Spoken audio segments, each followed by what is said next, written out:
20 years of my life, ripped apart, betrayed by my own blood. I poured my soul into their dream, built their empire from a freezing Vancouver basement, gave up everything, my nights, my loves, my sanity, only for them to spit in my face, fire me to pinch pennies. The pain? It's a knife twisted in my heart, a wound so raw it screams. Now their pathetic business is collapsing, and I'm leading the rival, crushing them into dust for pocket change. Want to know how I clawed back from this hell? Comment where you're watching, this will shake you to your core. And I'm done being their pawn. My name is Liam Bennett. I'm 40 years old, a Canadian veteran who fought in Afghanistan, carrying scars that don't show. When I came home to Vancouver, broken and searching for purpose, I found it in my family's business, Bennett Properties. For 20 years, I poured my heart into building their empire, not with bricks, but with code. From a freezing basement in East Vancouver, I crafted a digital backbone for 60 apartment complexes across British Columbia and Alberta. My system processed millions in rent payments monthly, dispatched maintenance crews in minutes, and kept tenants happy with a click. It was the silent engine of our success, running smoothly on servers I built from scratch, powered by endless nights and cancelled plans. I wasn't just their son, I was their first soldier, fighting to keep the lights on. But it wasn't enough. My father, Robert, a stern man who built this company from nothing, saw my work as a cost, not a cornerstone. My mother, Margaret, always gentle but swayed by numbers, nodded along. And my brother, Connor, 5 years younger, with his shiny MBA and smug grin, thought he could do better. Liam, it's just computers, he'd say, lounging in his corner office on Burrard Street, sipping overpriced coffee. I begged them to hire a tech team, warning that one man couldn't hold it all together forever. We're tight on cash, Robert would grunt, eyes fixed on his next big property deal in Calgary. Meanwhile, tenants paid their rent on time, maintenance vans rolled out like clockwork, and I faded into the background, just another cog in their machine. That basement, those sleepless nights, they didn't see it. They didn't care. And that betrayal? It was only the beginning. The air in the boardroom on Burrard Street was thick, heavy with a tension that clawed at my chest. It was a crisp Vancouver morning, the kind where the city's skyline sparkles against the North Shore mountains, but inside that glass-walled room, it felt like a battlefield. My father, Robert Bennett, sat at the head of the polished cedar table, his face carved from stone, eyes avoiding mine. To his right, my mother, Margaret, traced a faint scratch on the table with her fingertip, her usual warmth replaced by a nervous silence. Across from me, my brother Connor leaned forward, his tailored suit pristine, his lips curled into a smug, triumphant smirk. I knew that look. It wasn't just confidence, it was malice, sharpened over years of resentment. For 20 years, I'd been the unseen force behind Bennett Properties, a veteran who traded desert combat for digital warfare, building a system that kept 60 apartment complexes humming across British Columbia and Alberta. But that day, I wasn't their son or their soldier. I was a line item to be erased. Robert cleared his throat, the sound dry and deliberate, like a judge about to deliver a verdict. Liam, he began, his voice clipped, formal, the tone he used for tenants who missed rent. We've been working with Maple Efficiency Solutions, a consulting firm out of Toronto. They've done a deep dive into our finances. He slid a glossy report across the table, its cover screaming, Cost Optimization Strategy, in bold font. I didn't touch it. I didn't need to. For weeks, those consultants, two slick suits with fake smiles and clipboards, had prowled our offices, asking shallow questions about server uptime and payment gateways, nodding like they understood. They didn't. They were vultures, circling for easy cuts, and I was their target. Margaret spoke next, her voice low, almost a whisper, still staring at that damn scratch. It's about overhead, Liam. Your salary, it's a big number. Too big. She paused, her fingers trembling slightly. We're a family business, but we have to make tough calls. The words landed like shrapnel, tearing through the loyalty I'd carried since I was that kid in the East Vancouver basement, stringing Ethernet cables with a staple gun. I'd built their empire, from a single server to a network handling $10 million in rent payments annually, with maintenance algorithms that saved thousands of hours and kept our occupancy rates at 98%. And now? They were weighing my worth in dollars and cents. Connor couldn't resist.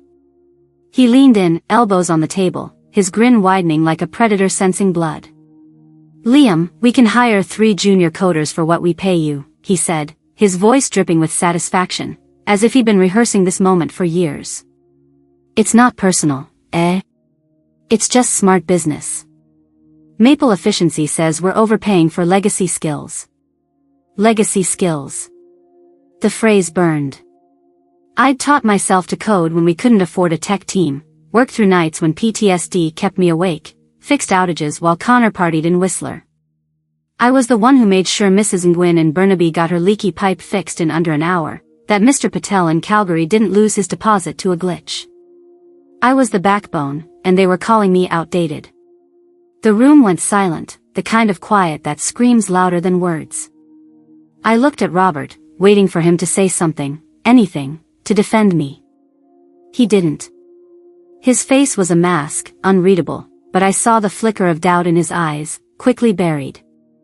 Margaret's gaze stayed glued to the table, her guilt palpable but useless.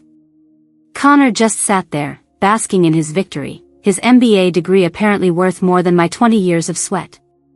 I'd warned them for years, every budget meeting, every PowerPoint I'd shown Robert, graphs spiking red with server load data.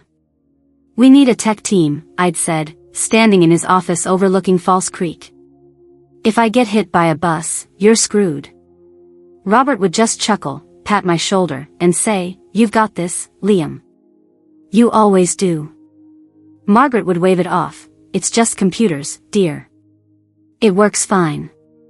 Now, their smart business decision was a guillotine, and my neck was on the block. I didn't yell. I didn't beg. I stood, my chair scraping softly against the hardwood floor, and nodded once. "I understand," I said, the words tasting like ash. They weren't just firing me, they were erasing me. As I walked out, I passed the server room, its familiar hum a reminder of the system I'd built single-handedly. Through the reinforced glass, green lights blinked steadily, oblivious to the betrayal. A small alert flashed on a monitor, data archiving protocol scheduled in 90 days. A routine I designed, one that needed my oversight to prevent chaos. They didn't know. They didn't care. I kept walking, my boots heavy on the polished floor, each step a countdown to their downfall. As I walked out of that boardroom on Burrard Street, the weight of betrayal crushed me, heavier than any rucksack I'd carried in Afghanistan. The Vancouver skyline glittered outside, but inside me, it was dark, a void where my family's love and trust used to be. 20 years of my life, poured into Bennett Properties, vanished in a single sentence. It's just smart business. I'd fought for them, not just as their son, but as a soldier who'd seen war, who'd come home broken, haunted by nightmares of Kandahar's dust and blood. Back then, coding their system was my salvation, a way to rebuild myself in that damp East Vancouver basement, surrounded by cinder blocks and the hum of a second-hand server. I thought I was building a legacy, a second home where my scars could heal. But that day, as I packed my office, I realized I'd been building a cage. I moved slowly, deliberately, gathering fragments of a life I no longer recognized. My desk, cluttered with technical manuals and a chipped mug that read, "World's Okayest Coder," felt like a stranger's. Through the server room's glass door, green lights blinked, mocking me with their steady rhythm. That system, my system, was the heart of 60 apartment complexes, pumping millions of dollars in rent payments, keeping tenants warm and safe across British Columbia and Alberta. I designed it to be unbreakable, but I was the one breaking. Each item I tossed into a cardboard box, a photo of me and Robert at a Canucks game, a thank you note from a tenant in Surrey, felt like a shard of glass slicing deeper. I wasn't just losing a job. I was losing my family, my purpose, the very thing that had kept me alive after the war. Tom LeClaire found me in the server room, staring at those blinking lights like they could somehow explain the void. Tom, with his calloused hands and oil-stained jacket, was the only one who ever got it. He'd seen me grow from a haunted vet to the guy who kept Bennett Properties running. "Liam," he said, his voice rough as gravel, "they've made a colossal mistake. You're the bloody soul of this place. They think it's the buildings making the money. It's you. Those servers, that code, it's all you." I wanted to believe him, but the pain was too raw, a wound that bled with every memory of my family's indifference.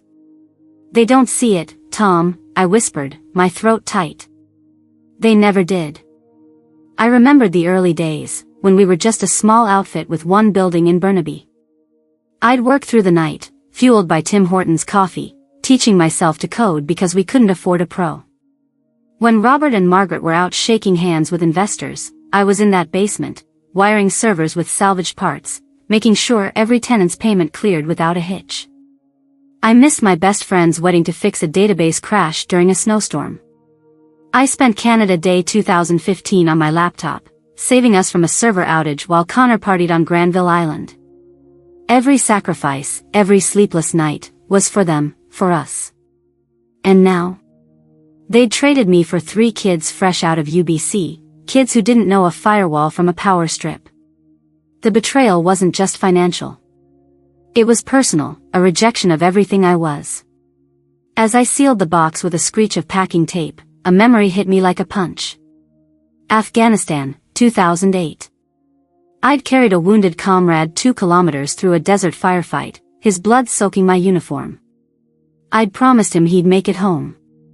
He didn't. But I'd kept going, because that's what soldiers do.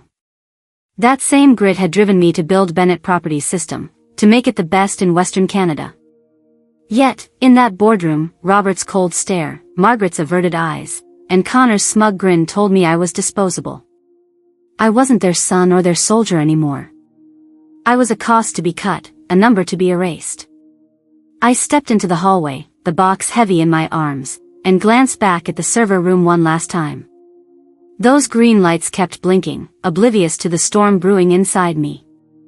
"They'll see," I muttered, my voice barely audible. "They'll all see." And as I walked into the cold Vancouver rain, a flicker of resolve sparked beneath the pain, ready to ignite. The Vancouver rain stung my face as I stepped out of Bennett Properties, my cardboard box soaked through, clutching the remnants of 20 years. The pain of betrayal burned, but beneath it, a cold, unyielding resolve took root, like the stubborn evergreens on the North Shore. I wasn't done. Not by a long shot. That night, in my Kitsilano apartment, I opened my laptop, the screen's glow cutting through the darkness. An email waited, its subject line stark, interview invitation, Chief Systems Architect, Pacific Crest Management. Our biggest rival, based just 10 kilometers away in downtown Vancouver, wanted me. The same company Robert had cursed over Tim Hortons coffee, calling them sharks circling his empire. I didn't hesitate. I replied, "I'm in." This wasn't just a job offer. It was a lifeline, a chance to rebuild what my family had shattered. The next morning, I walked into Pacific Crest's sleek office on West Georgia Street, a world away from the musty basement where I'd started. Glass walls, modern desks, and a hum of focused energy greeted me. Sarah McDonald, their CEO, wasn't what I expected. Sharp, no nonsense, with a gaze that could cut through steel, she didn't just ask about my skills. She grilled me on my vision, how I'd scale a system for 100 complexes, how I'd secure millions in transactions against cyber threats.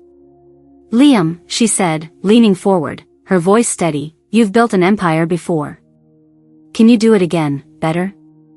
For the first time in years, someone saw me, not as a cost, but as a creator. I nodded, my jaw tight. "Give me the tools, and I'll build you something unstoppable." She smiled, a rare crack in her armor. That's what I wanted to hear. My first weeks at Pacific Crest were like stepping into sunlight after a decade underground. My team, 4 senior engineers, all pros, didn't just follow orders, they challenged my ideas, sharpened them. We spent hours sketching system architectures on whiteboards, debating cloud integration versus on-site servers. It was the kind of collaboration I'd begged Robert for, year after year, only to be dismissed with a pat on the shoulder. Here, my voice mattered.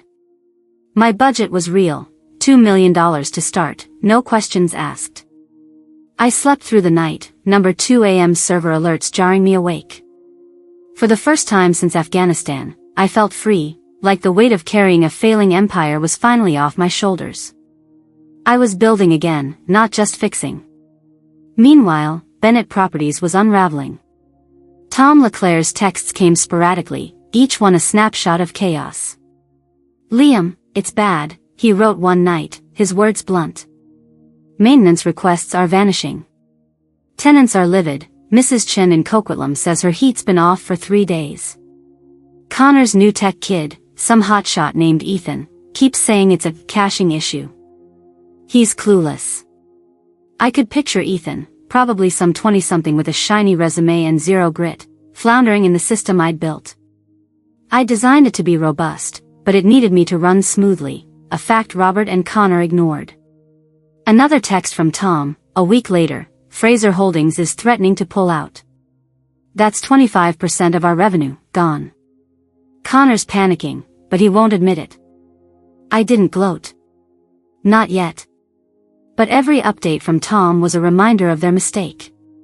They'd bet on cheap labor, thinking 3 juniors could replace 20 years of my expertise. They were wrong. My system wasn't just code, it was instinct, honed through sleepless nights and hard-won lessons. At Pacific Crest, I was crafting something even better, a cloud-based platform, scalable to handle 10 times the load of Bennett's creaky servers, with security so tight it could have guarded Fort Knox. My team pushed me to think bigger, to innovate. "Liam, what if we add predictive maintenance algorithms?" one engineer, Priya, suggested, her eyes bright with possibility. I grinned, the first real smile in months. "Let's do it," I said, and we dove in, building something that would make Bennett Properties look like a relic. Back at my old office, the cracks were spreading. Tom's final text hit like a grenade: "Ethan quit. Said the system's a nightmare." Connor's screaming at everyone, but nothing's working. "Liam, what did you build?" I stared at my phone, the Vancouver skyline twinkling outside my new office window. I didn't build a nightmare. I built a masterpiece, one they didn't deserve. The pain of their betrayal still lingered, but it was fuel now, driving me to create something they could never touch. Pacific Crest wasn't just a job. It was my revenge, not through malice, but through excellence. And I was just getting started. The storm hit Bennett Properties exactly 90 days after I walked out, a catastrophe I'd seen coming but couldn't stop. My phone buzzed at 9 a.m., shattering the quiet of my new office at Pacific Crest Management on West Georgia Street. It was Tom LeClaire, his voice tight with panic, the kind I'd heard in Afghanistan when things went sideways. "Liam, it's a disaster," he said, words tumbling out. "The system's imploding. Maintenance requests are gone, poof, like they never existed. Tenants are furious. Mrs. Dhaliwal in Richmond hasn't had hot water for 4 days. She's threatening to sue." I leaned back in my chair, the Vancouver skyline gleaming outside, and felt a cold knot in my stomach. This wasn't just a glitch. It was the data archiving protocol I'd built, a beast that needed my hand to tame it. Without me, it was running wild, shredding critical records like a wildfire through a dry forest. I designed that protocol to keep the system lean, moving old tenant records to a deep storage server every 3 months. It saved disk space, kept things fast, but it wasn't foolproof. It needed someone who knew the difference between a lease signed last week and one from 2 years ago. I'd warned Robert, year after year, standing in his office overlooking False Creek, "This needs oversight, or it'll eat the data alive." He'd wave me off, too busy chasing a new condo deal in Kelowna. Now, the beast was loose, and Connor's hotshot tech, Ethan, was out of his depth. Tom's next text confirmed it: "Ethan's calling it a minor bug. He's rebooting servers like a kid flipping a light switch. It's not working." By noon, the chaos had escalated. My phone rang again, Connor this time, his voice a mix of arrogance and desperation. "Liam, we've got a problem," he said, as if I hadn't spent years predicting this. The maintenance portal's down, and Ethan's struggling. What's the admin password for the main database? I stared at my phone, the audacity of his request burning through me. He thought he could toss me aside, hire a cheap replacement, and then beg for my help when it all fell apart. I'm not an employee anymore, Connor, I said, my voice steady as steel. Giving you that password would be a security breach. You made this call. Live with it. I hung up before he could argue, my heart pounding with a mix of fury and grim satisfaction. An hour later, Margaret called, her voice trembling, the softness I'd once loved now laced with manipulation. Liam, honey, your brother's drowning, she said, as if I were still the kid who'd fix everything. Can't you just come by, point him in the right direction? This is our family's legacy. The word legacy hit like a slap. You defined that legacy when you signed my termination papers, Mum, I replied, sharper than I meant. This is your business decision. Not mine. I ended the call, my hands shaking, the pain of their betrayal flaring anew. They didn't want me when I was theirs. Now they were begging, and I was done carrying their weight. By late afternoon, the full scope of the disaster unfolded. Tom texted again, Fraser Holdings just pulled out. That's 25% of our revenue, Liam. $2.5 million a year, gone. The bank's circling, threatening to call our loans.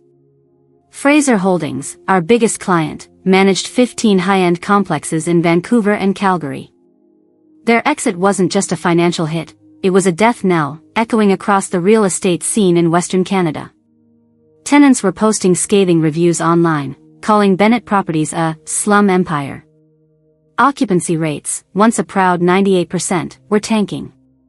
Connor's team of junior coders, led by Ethan, had no clue how to stop the bleeding. They were like kids trying to fix a broken dam with duct tape. I sat at my desk, staring at the city below, the late summer sun glinting off the glass towers. I didn't feel joy. I didn't feel pity. I felt a cold clarity, like the moment before a battle when you know the enemy's fate is sealed. Bennett Properties wasn't just failing, it was collapsing under the weight of their arrogance. They'd gambled on cutting me out, thinking my system would run itself. Now, their empire was crumbling, and I was building a new one, 10 kilometers away, with a team that valued me. The irony was sharp, cutting deeper than any knife. They'd learn soon enough, you can't replace 20 years of grit with a bargain bin hire. And this was only the beginning. The collapse of Bennett Properties was no longer a whisper, it was a scream echoing through Vancouver's real estate world. I sat in my office at Pacific Crest Management, the city's lights shimmering beyond the glass, when Sarah McDonald called me into her corner suite on West Georgia Street. Her desk was a fortress of polished oak, and her eyes held the glint of a general plotting a decisive strike. Liam, she said, her voice sharp as a blade, I need your expertise. We're considering a move, a big one. I want a full competitive analysis of Bennett Properties. Strengths, weaknesses, opportunities, threats. You know them better than anyone. My heart skipped a beat, not from fear, but from a surge of cold, clear purpose. This wasn't just a report. It was a chess move, and I was holding the queen. I spent a week burning the midnight oil, not out of duty, but from a fire that had smoldered since the day I walked out of Burrard Street. My report was merciless, 20 pages of cold, hard truth. Bennett Properties system was a bespoke labyrinth, undocumented, a ticking bomb without my oversight. The data archiving protocol, now running unchecked, had erased active leases and payment records, costing millions in lost revenue. Their occupancy rate had plummeted to 70%, a death spiral in a market where 95% was the baseline. Fraser Holdings' exit was the final blow, stripping away $2.5 million annually. I didn't write about betrayal or hurt. I wrote facts, a company crippled by arrogance, ripe for the taking. I handed the report to Sarah, my hands steady, my voice calm. This is their reality, I said. She read it in silence, her face unreadable, then looked up with a nod. This is gold, Liam. They're done. Days later, my phone buzzed with a photo from Tom LeClaire, a thick envelope on the reception desk at Bennett Properties, stamped with the logo of a top-tier law firm in downtown Vancouver. The return address, Pacific Crest Management. My breath caught. I called Tom, my voice low. "What's in it, Tom?" He sounded stunned. "It's a buyout offer, Liam. Addressed to Robert, Margaret, and Connor. They're offering pennies on the dollar. It's over." I stepped to my office window, the city sprawling below, and felt the weight of inevitability. Pacific Crest wasn't just circling, they were closing in, and I was the spearhead. The board approved the acquisition that night, a non-negotiable deal that valued Bennett Properties at a fraction of its peak, 10 cents on the dollar. A clause in the offer hit like a thunderbolt. As chief systems architect, Liam Bennett would oversee the technical audit and integration of all 60 complexes into Pacific Crest's portfolio. I wasn't just back, I was in charge. The next morning, I walked through the glass doors of Bennett Properties, not as a discarded son, but as a senior executive flanked by 2 Pacific Crest analysts, their briefcases snapping with purpose. The remaining staff froze, eyes wide, as if a ghost had returned. Robert, Margaret, and Connor stood in the doorway of Robert's old office, their faces pale, diminished. Robert tried to speak, his voice strained. "Liam," I cut him off, my tone crisp, professional. "Mr. Bennett, we'll convene in the boardroom to discuss the transition." We sat at that same cedar table where they'd fired me, the irony so thick it choked the air. I took Robert's seat at the head, my laptop open, my voice steady as I outlined the plan, a full system audit, starting at 8 a.m. tomorrow. "Connor," I said, my eyes locking on his, "you'll provide all administrative credentials by end of day. No delays." He flinched, his smug grin long gone, replaced by a hollow stare. "There's no documentation," he muttered, barely audible. "I know," I replied, my voice flat as a dial tone. "My team will handle it. Pacific Crest does things right." Margaret's eyes glistened, but I didn't waver. Robert sat rigid, his hands clenched. They weren't my family today, they were a failing business, and I was the one holding the reins. As I packed my briefcase, Connor approached, his voice low, broken. "Liam, we were wrong. I was wrong. I didn't know how much you carried." I looked at him, the brother who'd once chased me around Stanley Park, now a stranger humbled by his own hubris. "You made your choice, Connor," I said, my words sharp but calm. "Now we both live with it." I walked out, the Vancouver rain replaced by a clear dawn, the city waking to a new reality, one where I wasn't just surviving, but winning. The dust settled on the acquisition, but the air in Vancouver still crackled with the aftershocks of Bennett Properties' fall. At Pacific Crest Management, I led a team of 12 engineers, tearing down the rotting digital framework I'd once built and replacing it with something unbreakable, a cloud-based system, fully documented, designed to handle 100 complexes across British Columbia and Alberta with bulletproof security. In 3 months, we transformed chaos into order, boosting tenant satisfaction from a dismal 65% to a record 99%.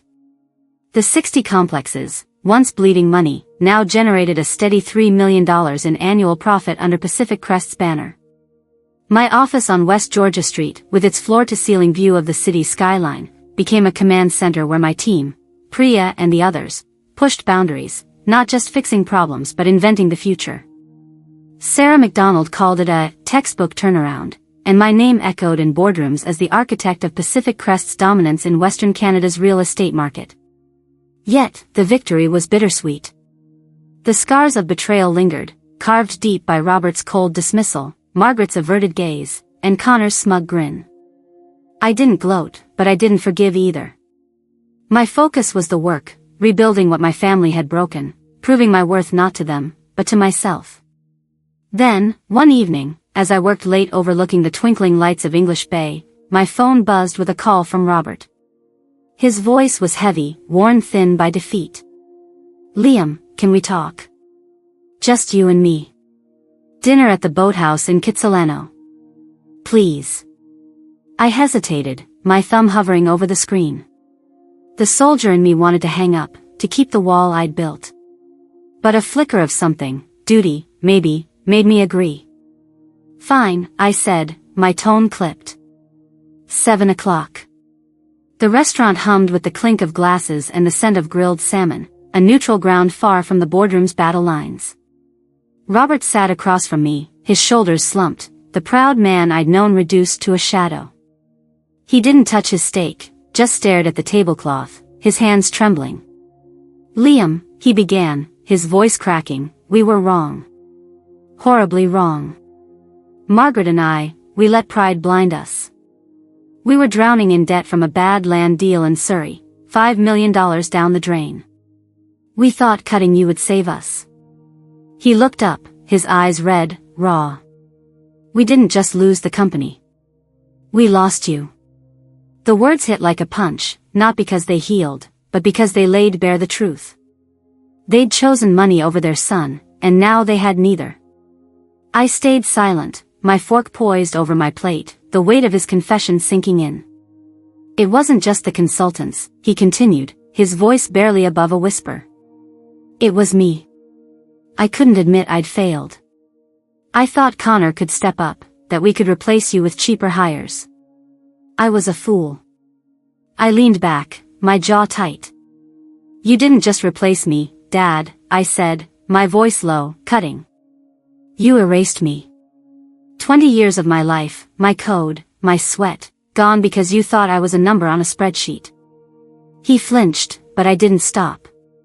You built the buildings, but I built the engine.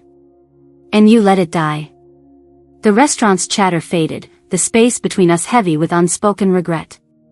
Later that week, an email arrived from Connor, sent from his personal account, no subject line. I opened it, expecting another plea. 3 words stared back, you were right. No apology, just a surrender, a crack in his armor of arrogance. I stared at the screen in my office, the city's lights blurring below. For a moment, I saw the kid who'd chased me through Stanley Park, laughing under the summer sun.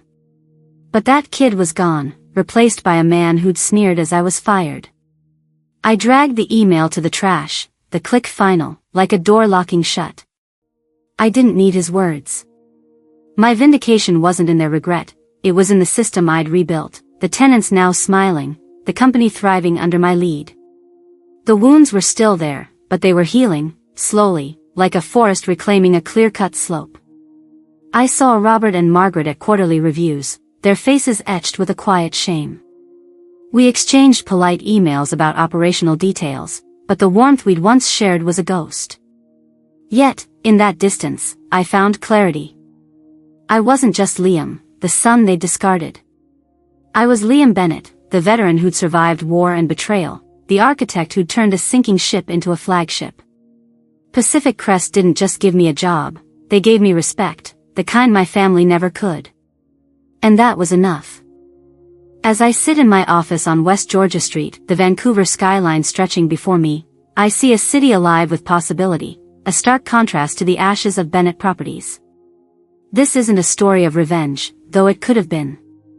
It's about respect, for the work, for the grind, for the scars that shape who you are. I'm Liam Bennett, a veteran who survived Afghanistan's deserts and my family's betrayal, not because I sought to destroy them, but because I refused to let their choices define me. Robert, Margaret, and Connor, they made a mistake, not just in business, but in love. They thought my worth was a number, a salary to be slashed. They were wrong. The real cost was their empire, sold for 10 cents on the dollar, and the trust we might never rebuild. But this story isn't just mine. It's for anyone who's been undervalued, dismissed, told their work doesn't matter. Your worth isn't what others pay you, it's what you build, what you stand for, even when the world turns its back. I learned that in the dust of Kandahar, in the hum of a server room, in the quiet of a Kitsilano apartment where I chose to rise again. You can too. Take your pain, your grit, and build something unbreakable. Whether it's a career, a dream, or a life, make it yours, brick by brick, line by line. The only one who can define your value is you. I share this story from the heart, hoping it resonates with you, wherever you are. If it moved you, drop a like, it means more than you know. Comment below, have you ever been counted out, only to prove them wrong? Let's hear your story. And if you want more tales of grit and triumph, subscribe to True North Courage. This journey's just beginning, and I'd love for you to be part of it.